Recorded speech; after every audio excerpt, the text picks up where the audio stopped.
So since we've been talking, you've mentioned a couple examples that had to do with the court system. Think, legal situations where you might use a mediator. Mm-hmm. But are there other situations when people might use a mediator, perhaps in their personal lives, or? Actually, sure. This can be used in all kinds of different ways. I remember one time when I was really having, and I had had some mediation training by this time. I was really having a hard time making some decision. I don't remember now what it was, and I just couldn't. I couldn't hear myself think. So what I did was I called up the director of the Dayton Mediation Center. That was where I was working then. And I said, Tom, could I have an hour of your time where you just kind of sit and mediate me? Mediate the two sides of me that were in conflict. And so he did. We made an appointment, and I came in, and he basically just kind of let me start talking and said, so what's going on? And I started talking and talking and talking. And what happens then when something is going on inside you that you can't decide, and there's just so many ifs, ands, and buts, and it's so complex, and you start talking and you start talking. And then he would do the mediation process with me, and he'd say, so I've heard you talking about this and this and this, A, B, and C. So what would you like to do about it? Or whatever, some sort of summary thing like that. And then I could hear myself, okay, so that's what's going on, it was very helpful because it was just all a jumble in my head, and he kind of filtered it through and said, so this is one of the themes, and here's one of the themes, and here's one of the themes, and just hearing that from him gave me a chance to kind of step back, and I wasn't in the forest. I was kind of getting some sense of seeing the trees from a distance then.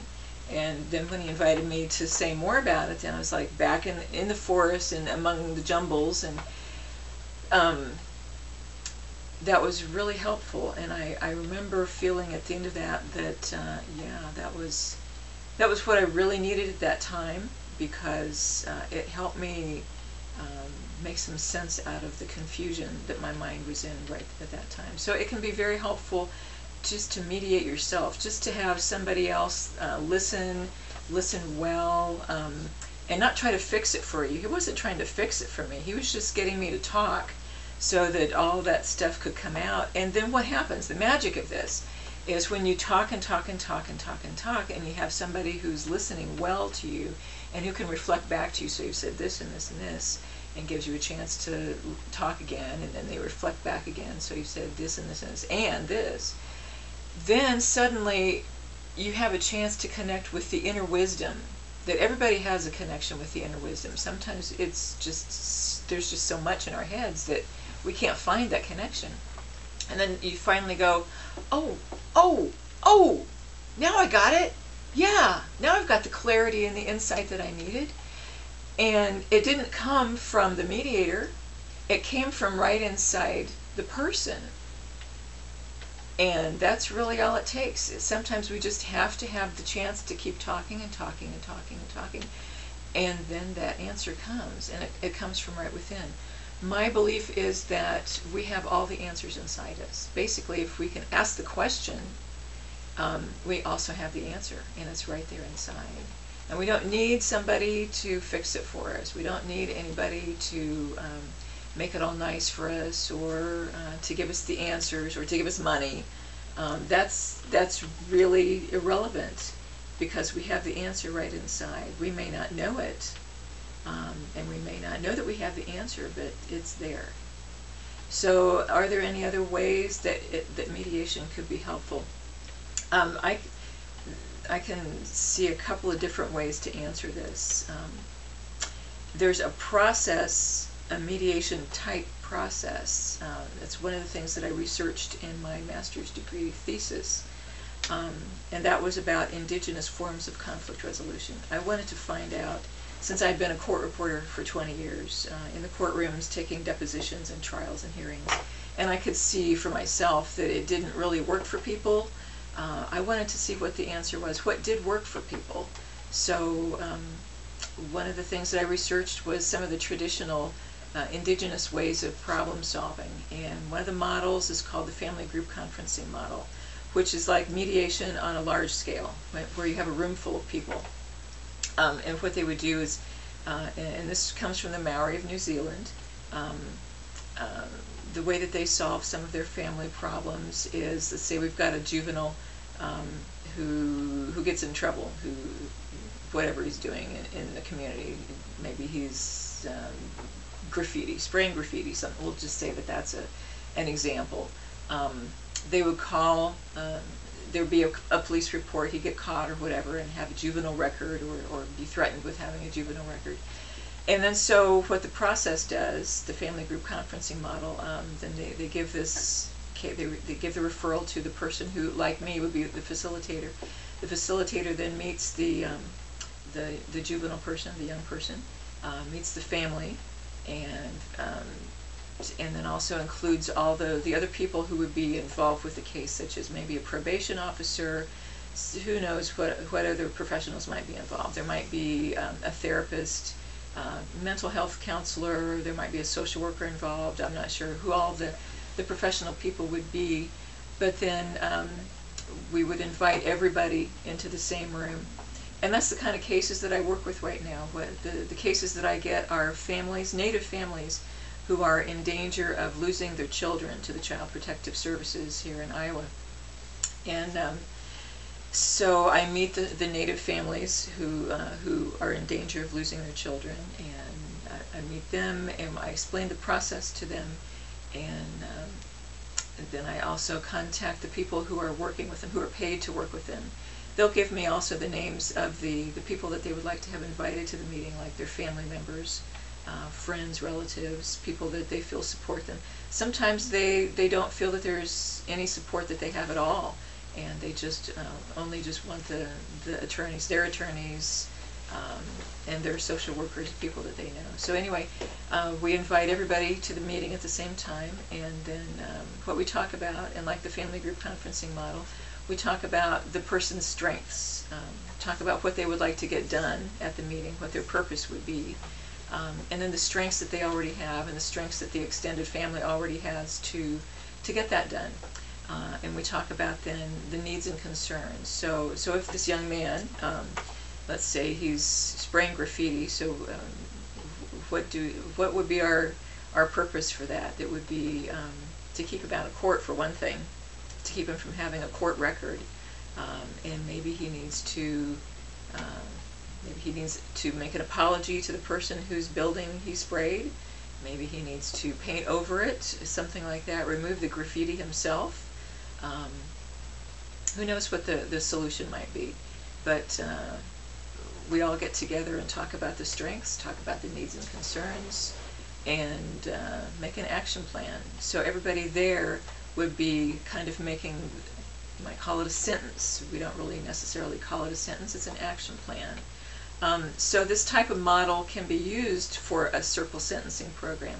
This was one of the things that I did with the Winnebago tribe. We set up a circle sentencing program to deal with youth who were doing things, who were becoming offenders, and it was a circle sentencing program. So people from the community dedicated their time, and some of the people on the reservation who were working in these types of roles as probation officers or social workers or people like that would come to the meetings also.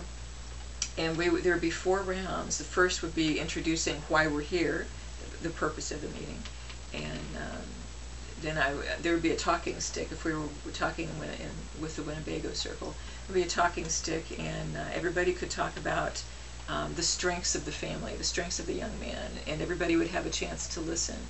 So whenever a person is holding the talking stick or the talking piece, everybody else would listen, nobody else would talk. Only the person holding the talking piece would talk. So then they pass it to the next, and to the next, and to the next. What might be a strength in this in this case? A strength of the young man doing graffiti. Well, maybe he's doing well in school. Maybe he's a very good artist, and the parents would be able to bring that out. Maybe he's just a frustrated artist. Maybe a strength is that he has family support. Okay. That he,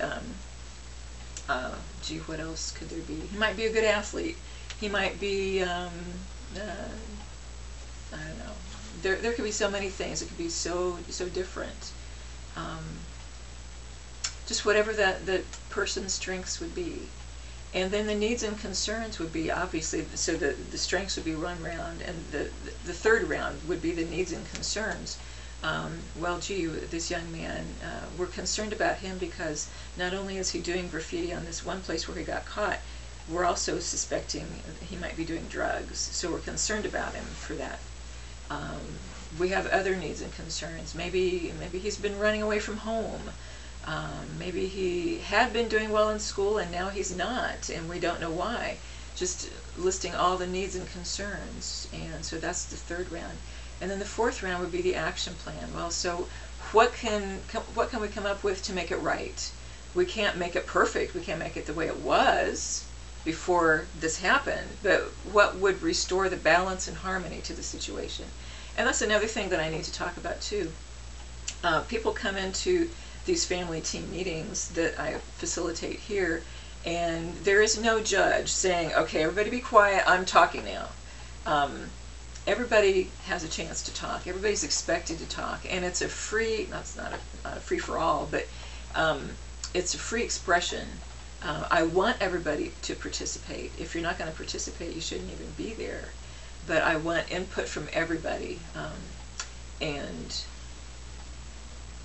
so if there's a person who's a probation officer, let's say, who's used to having a lot of power, or a social worker who's used to having a lot of power and likes to, wield their power and that kind of thing, there's really no room in a family team meeting for somebody to be throwing their weight around.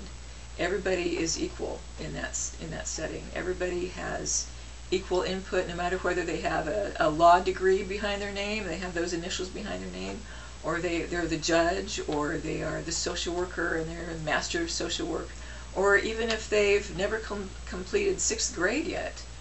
Everybody is on the same playing field here at the family team meetings, and nobody's word is better than another person's word. It's all truth. So then we come up with the steps. What's it going to take to make the situation balanced and harmonious? Okay, maybe we need the young man to get back into school.